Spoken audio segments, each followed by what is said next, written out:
We're just having fun here, okay? Things have taken a turn. It's gotten a bit dicey. How can I stretch a package of hot dogs to feed a crowd? Betty Crocker's answer, hot in a bun for 48.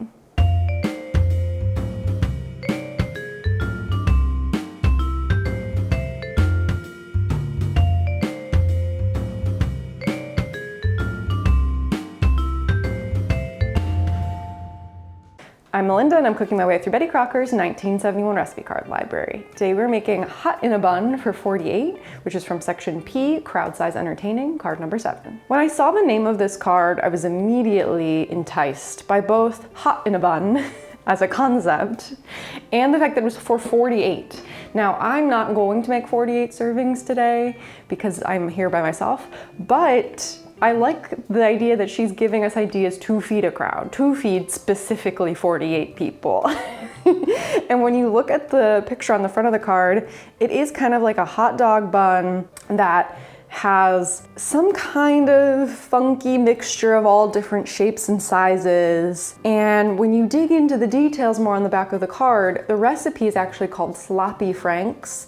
And it is kind of like a tuna salad style assembly of like things like celery and green pepper and hard-boiled egg and mayonnaise, but with slices of frankfurter instead of another protein. There's also salted peanuts in the mix, which are those little like round bits you see on the front of the card. And I think that's gonna add a nice flavor, a nice crunch. I guess, yeah, hot dogs and peanuts. It's giving summer fun, I guess. Yeah, I don't know. I don't know how this is gonna go. Also, that mixture is cold, and the hot from the hot in the bun is really just because we're gonna broil the buns with some cheese to get them toasted before we serve. So, I don't know. I don't know how this is gonna taste, but I'm excited to give it a try.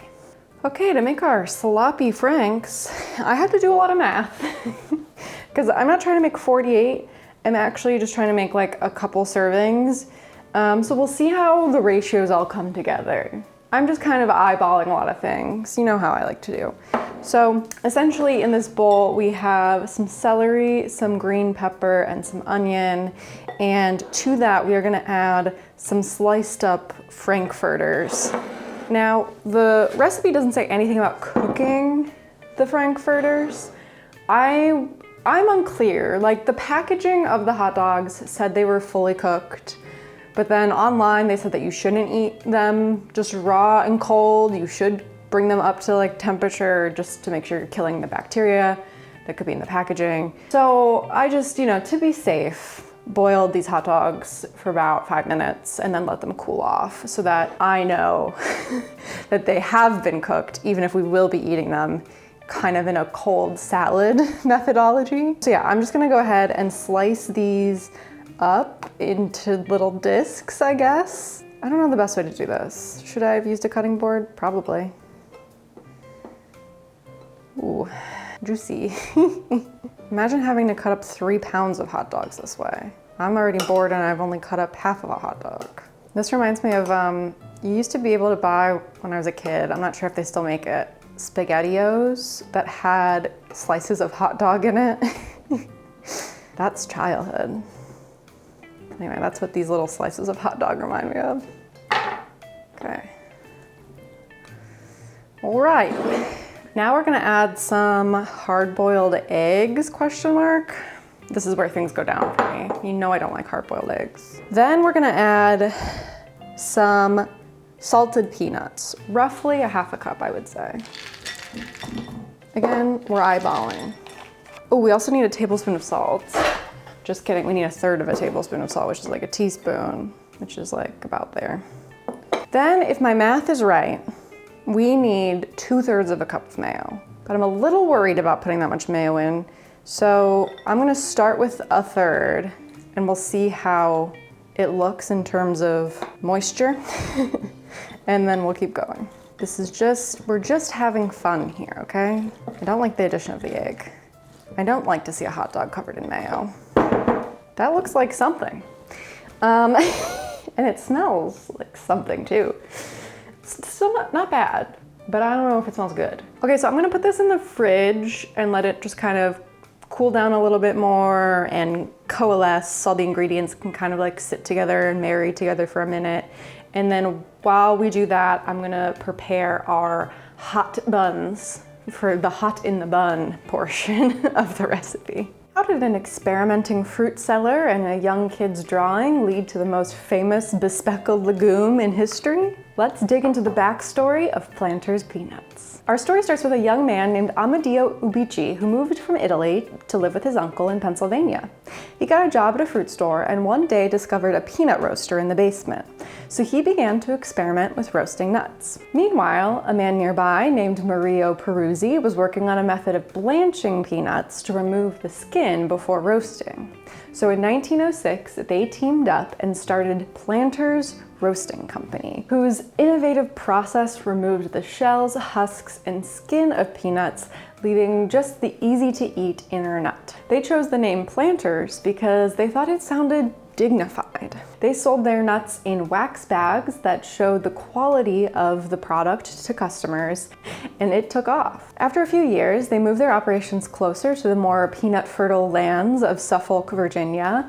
But as the company grew, they knew that they needed to start to advertise to stay on top. So in 1916, they held a competition for a Planters brand logo, and a 13-year-old boy named Antonio Gentile submitted a sketch of Mr. Peanut. A commercial artist refined the mark into the mascot that we know and love today, with the cane, the top hat, and the monocle. This mascot elevated the simple snacking nut to an elegant product. And the winner of the contest was due $5, but Amedeo befriended the family and ended up paying for Antony's college through medical school using his successful peanut earnings. In 1918, Planters' first advertisement appeared in the Saturday Evening Post, showcasing Mr. Peanut standing in front of the product. And he's been in every advertisement since, including the first billboard in Times Square for Planters, which was in 1937. Mr. Peanut was also a huge attraction at the 1964-1965 World's Fair in New York City, and starting in the 1950s became a television star across all of Planters' TV commercials. Now one of the most recognizable figures, Mr. Peanut makes it easy to grab a can of Planters for recipes and snacking. Not bad for a simple nut.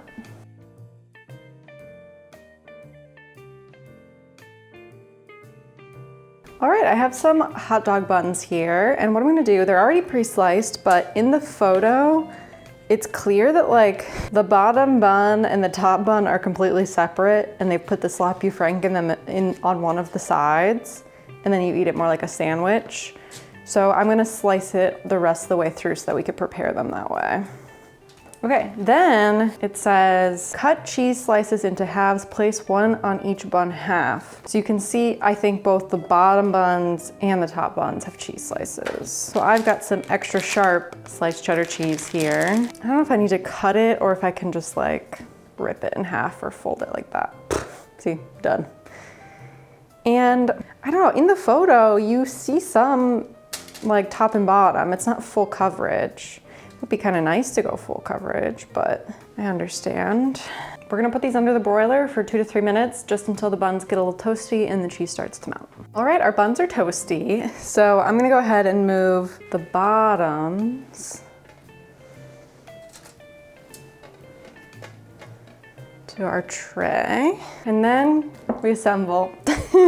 I'm just gonna get a good old scoop of this stuff, and I'm gonna put it on the bottom of each of these. I feel like it's not gonna stay well because it's such a thin kind of boat. So I'm trying to be very judicious with how much I pile on. They are sloppy franks though, so maybe it's okay if things get a little sloppy. Slop is already happening. Then we're gonna take a top bun and, ooh, look at that. Look at that dripping cheese. Ooh, fancy. Okay, let's give them a taste. Okay, time to give them a taste. The mayo is really making them loose, which I know they're meant to be sloppy, but just Just a sloppy little dog. Okay. Things are falling.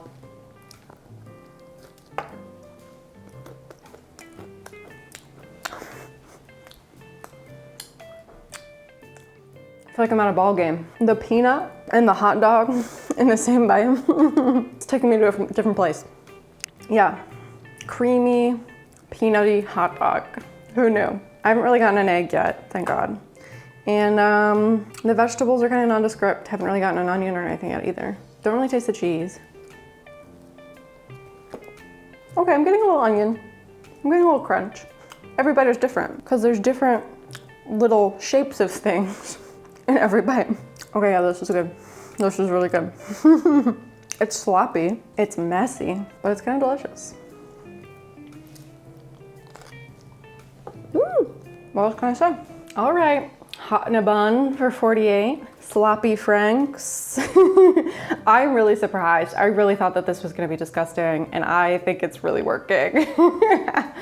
It has some of the same kind of flavors and textures that like a macaroni salad or a potato salad or tuna salad, something of that kind of dish would have. But the franks just have so much flavor, and they pair so well with the cheese and the peanuts, which is really unexpected for me, that it just is fun and good. I think this would be perfect for like, you know, holiday weekend, Labor Day weekend, if you're feeding a crowd, it's an option. It's kind of easy to prepare.